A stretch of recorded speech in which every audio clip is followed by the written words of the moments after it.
Hello दोस्तों, welcome back to Satyam monitor. तो दोस्तों और डियर स्टूडेंट, आज हम लोग देखेंगे टॉप 20 भारत की नदियों के क्वेश्चन।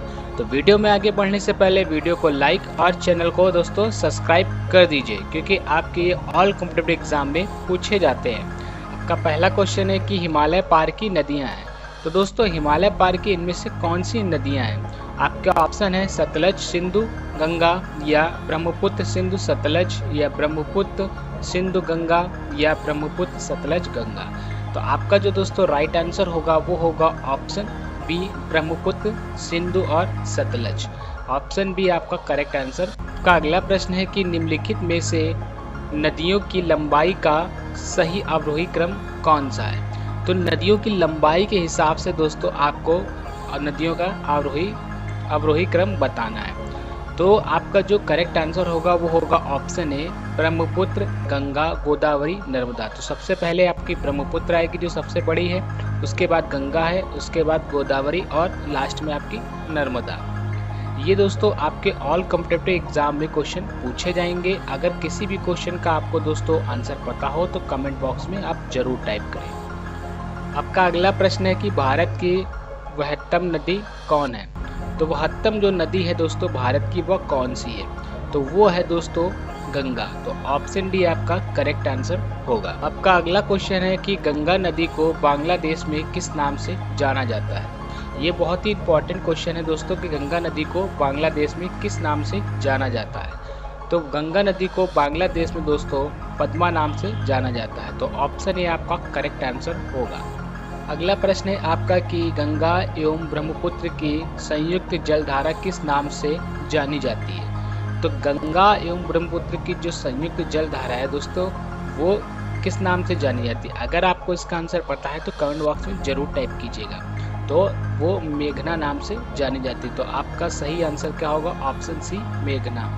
आपका अगला प्रश्न है कि भारत की सबसे अधिक नौगम्य दो नदियां हैं। तो भारत की सबसे अधिक नौगम्य दो नदियां कौन सी हैं दोस्तों?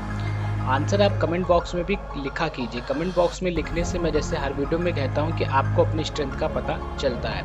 तो आपका जो राइट आंसर है दोस्तों वो है गंगा और ब्रह्मपुत्र। तो ऑप्शन बी आपका करेक्ट आंसर होगा। आपका अगला प्रश्न है कि निम्नलिखित नदियों में से भारत में किस पर सबसे लंबा सड़क सेतु बना है? तो सबसे लंबा सड़क सेतु किस पे है दोस्तों? तो आपका जो राइट आंसर है वो दोस्तों वो है गंगा। तो ऑप्शन डी आपका करेक्ट आंसर होगा। आपका अगला प्रश्न है कि सुंदरवन का डेल्टा कौन सी नदी बनाती है? तो सुंदरवन का डेल्टा दोस्तों ये वेरी इंपॉर्टेंट क्वेश्चन है आपका, बहुत ही ज़्यादा इंपॉर्टेंट है। तो सुंदरवन का जो डेल्टा बनाती है दोस्तों वो गंगा और ब्रह्मपुत्र नदी बनाती है। तो ऑप्शन सी आपका करेक्ट आंसर होगा।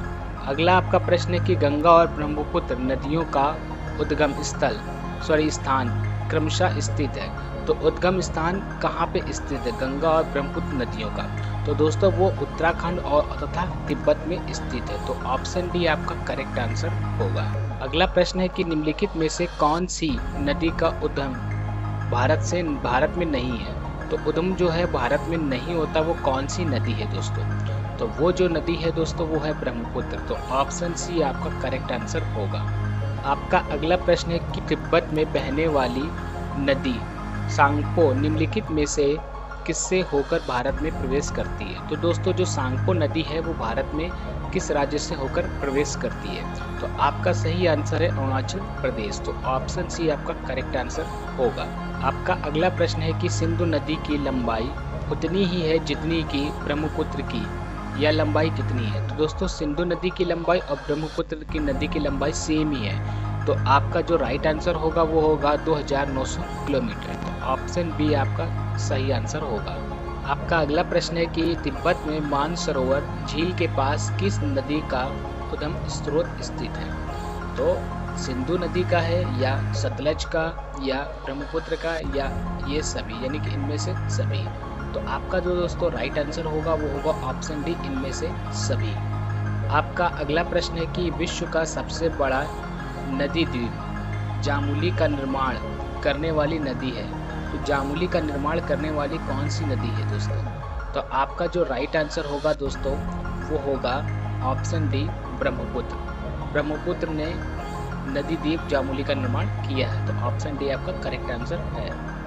अगला प्रश्न है आपका कि निम्नलिखित में से कौन सी नदी दक्षिण से उत्तर की ओर प्रवाहित होती है। तो इनमें से कौन सी नदी है दोस्तों जो दक्षिण से उत्तर की ओर प्रवाहित होती है। ये वेरी इंपॉर्टेंट क्वेश्चन है जो सबसे ज़्यादा आपके एसएससी और यूपीएससी के एग्ज़ाम में पूछा जाता है। तो आपका जो राइट आंसर होगा दोस्तों, आप कमेंट करके भी बता सकते हैं। तो आपका जो राइट आंसर है दोस्तों वो क्या है, तो वो है आपका बेतवा। तो ऑप्शन डी आपका करेक्ट आंसर होगा, बेतवा। आपका अगला प्रश्न है कि निम्न में से किस नदी को बिहार का शोक कहा जाता है। दोस्तों ये वेरी इंपॉर्टेंट क्वेश्चन दोस्तों। बिहार का शोक किस नदी को कहा जाता है। तो बिहार का शोक दोस्तों जिस नदी को कहा जाता है वो है कोसी। तो ऑप्शन बी आपका करेक्ट आंसर होगा। आपका अगला प्रश्न है कि निम्न में से कौन सी नदी हिमालय से परे की नदी है। तो हिमालय से परे की जो नदी है वो कौन सी है। तो दोस्तों हिमालय से जो परे की नदी है वो है सतलज नदी। तो ऑप्शन सी आपका करेक्ट आंसर होगा। आपका अगला प्रश्न है कि निम्नलिखित नदियों में से कौन एक विनाशनायक नदी कहलाती है। तो विनाशक नदी कहलाती है। तो इनमें से जो दोस्तों विनाशक नदी कहलाती है वो कोसी नदी है। तो ऑप्शन सी आपका करेक्ट आंसर होगा। आपका अगला प्रश्न है कि निम्नलिखित में से कौन नदी बंगाल का शोक कहलाती है। तो दोस्तों बंगाल का शोक कौन सी नदी कहलाती है। तो इनमें से जो दोस्तों बंगाल का शोक कहलाती है वो है दामोदर। तो आपका ऑप्शन डी करेक्ट आंसर होगा, दामोदर नदी। दोस्तों आपका अंतिम प्रश्न है कि वे दो प्रमुख नदियां कौन सी हैं जो अमरकंटक पठार से निकलती हैं परंतु वे अलग अलग दिशाओं में बहती हैं। दोस्तों ये भी इम्पॉर्टेंट क्वेश्चन है बहुत ही। तो आपका जो करेक्ट आंसर होगा दोस्तों वो होगा आपका नर्मदा और सोन। तो ऑप्शन सी आपका करेक्ट आंसर होगा। दोस्तों आज मैंने आपको टॉप 20 नदियों के क्वेश्चन बता दिए हैं। ये जो आपके एग्ज़ाम में बार बार रिपीट होते हैं और जो सबसे ज़्यादा पूछे जाते हैं वही क्वेश्चन है। दोस्तों वीडियो अगर अच्छी लगी हो तो वीडियो को लाइक और शेयर और चैनल को दोस्तों सब्सक्राइब जरूर कीजिएगा। मिलते हैं ऐसे ही नेक्स्ट जीके क्वेश्चन में।